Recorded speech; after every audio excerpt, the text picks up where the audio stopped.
Hello, my friends and family. How are you? It's the end of August, but guess what? We're making Struffoli today. Well, the reason why we're making Struffoli in August is because Cousin John asked me, when am I making the Struffoli? Usually we have a large get-together in December where we make Struffoli and then give them out to all family and friends. This year we didn't get to do it. So I cannot think of any better time than in this quarantine to do something so special. So Cousin John, the Struffolis are for you. So let's get started. You will need 4 cups of flour, half a teaspoon of salt, and 6 eggs.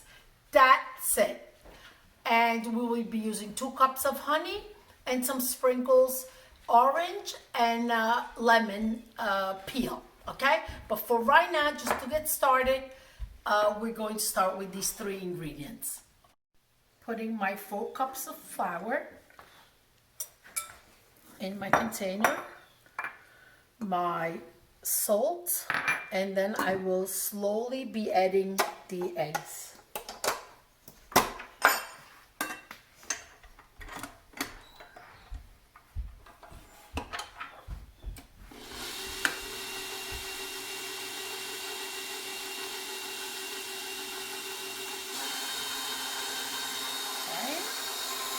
Now the eggs are going in, and I'll show you what the mixture is going to be like, so you'll know exactly what you're trying to achieve.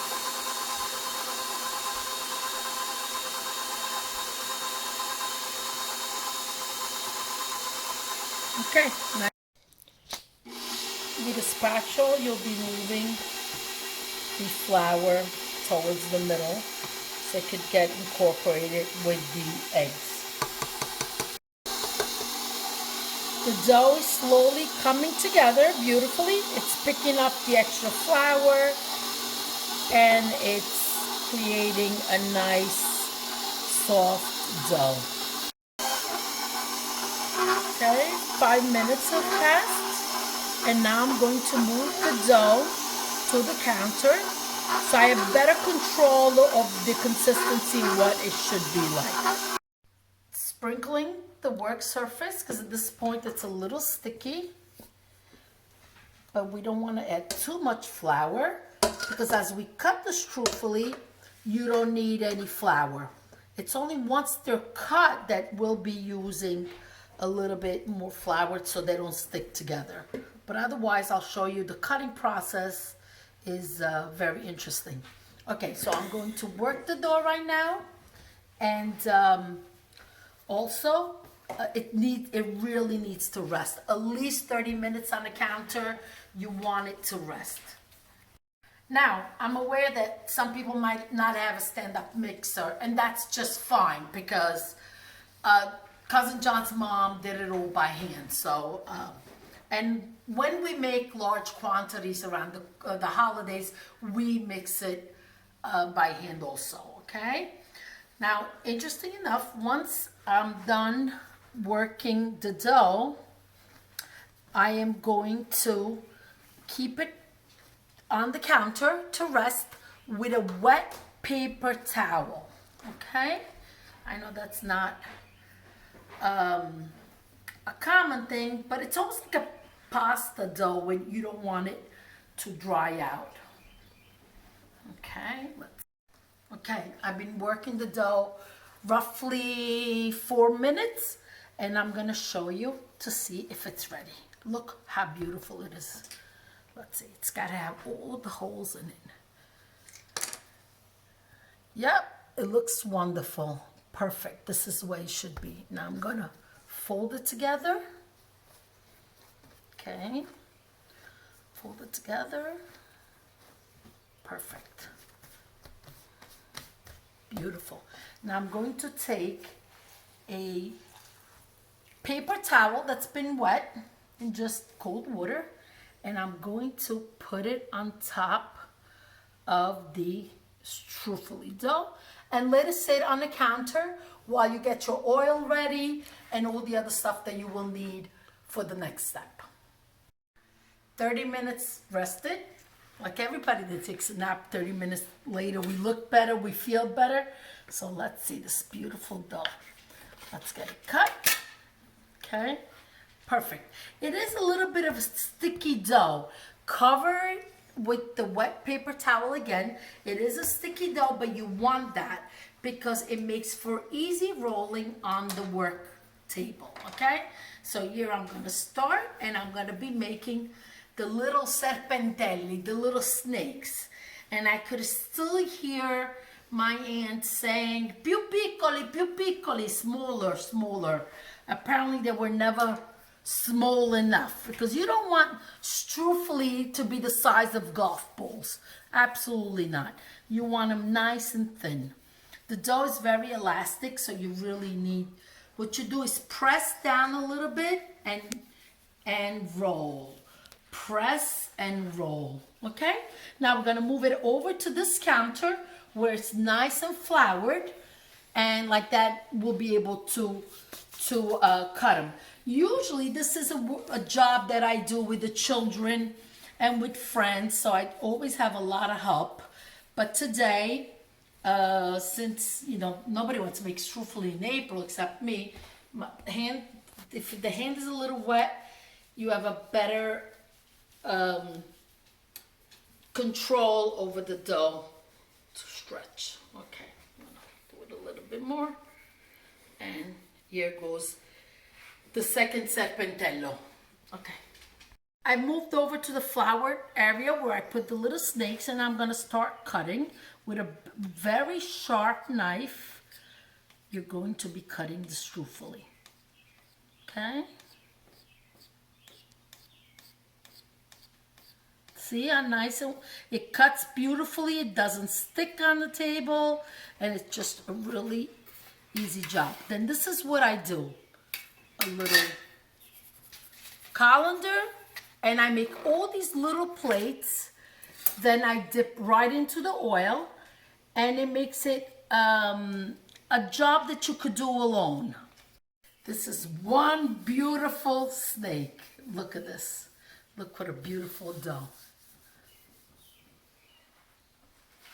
Ready to be cut. Okay, final step. I filled up already 4 plates. Like I said, I'm working alone today. I'm done with the rolling out the dough where is no flour, and on this side I have the flour. So I cut them up nice and small. Be careful with your fingers. Okay, this is the movement that you do with your knife and hand. The blade goes flat and your fingers keep moving back. You do not want to cut yourself. Okay.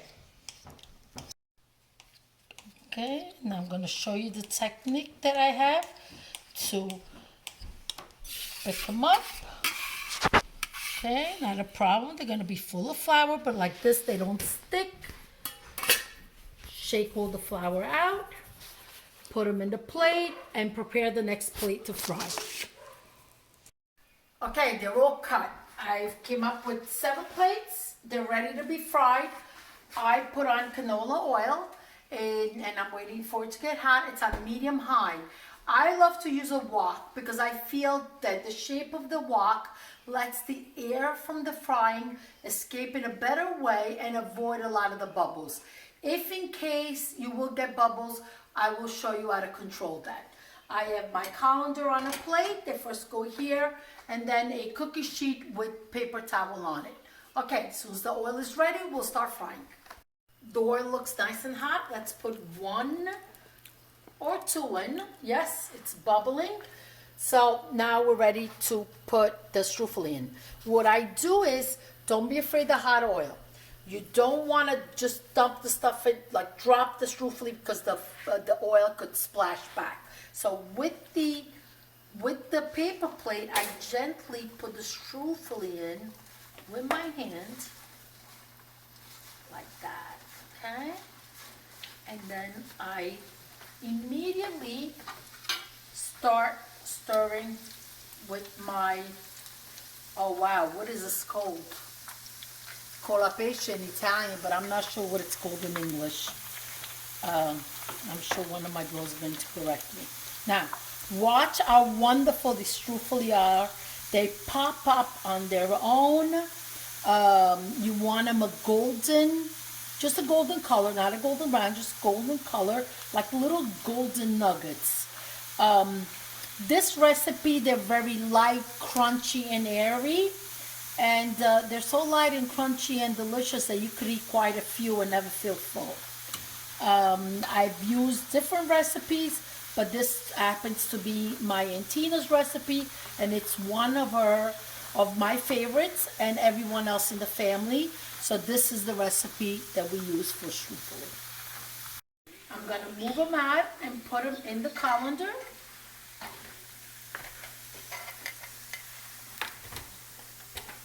And you could see how beautifully fried they are, and the golden color is just perfect. And I must say, they do not absorb a lot of oil. Once I put them in the colander, I move right over to my cookie sheet and lay them on. Okay, I wanted to show you, in case it starts bubbling, what to do. Okay, my daughter just explained to me that this is called a skimmer. So you skim the top with it, and somehow the bubbles break and the oil doesn't overflow. But just be extremely careful, because there's no playing around with the hot oil. I'm done frying. Took about 40 minutes. Looking at the time, about 40 minutes. These are the struffoli that came out from the recipe. Now, there was more struffoli, I'm not going to lie to you, but as soon as I started frying, all of a sudden my husband shows up, the girls showed up, everybody was available and able to help me in the kitchen, but not with the frying, but with the eating the struffoli. And they add the struffoli with Nutella. Now, how's that for a crazy thing? Anyway, I'm not going to lie, it is delicious with Nutella. So, now this is the next step. We're going to be using 2 cups of honey. Again, don't worry, I'll be putting the recipe on the website.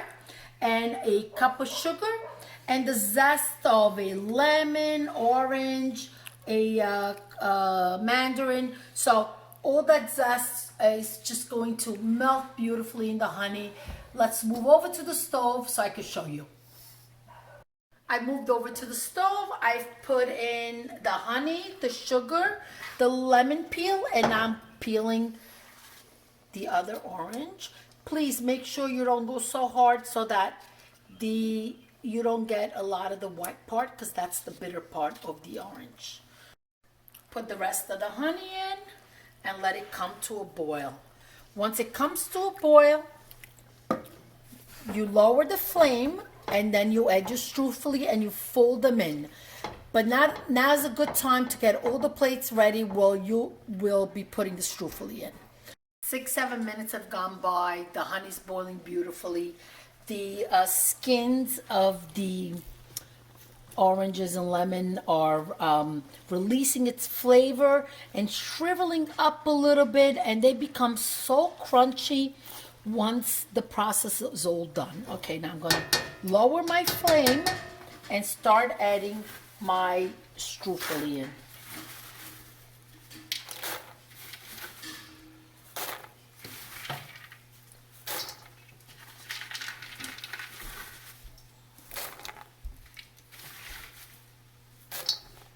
I've now put in all the struffoli, and I'm going to stir till, I'm going to shut off the stove now and just let it stir till they're all well absorbed, all well coated with the honey. The struffoli are beautifully coated in the honey. Now we need to work rather quickly, simply because you don't want the honey to get cold. Because if the honey gets cold, the little diavoletti, little devils, which actually are nonpareils, they will not stick on top of these beautiful struffoli. Okay, you can make different shapes. A lot of time during the holidays, I make a wreath and put an orange in the center. But right now, this lovely struffoli mountain is gonna do. Okay, here we go. Going to sprinkle. Okay.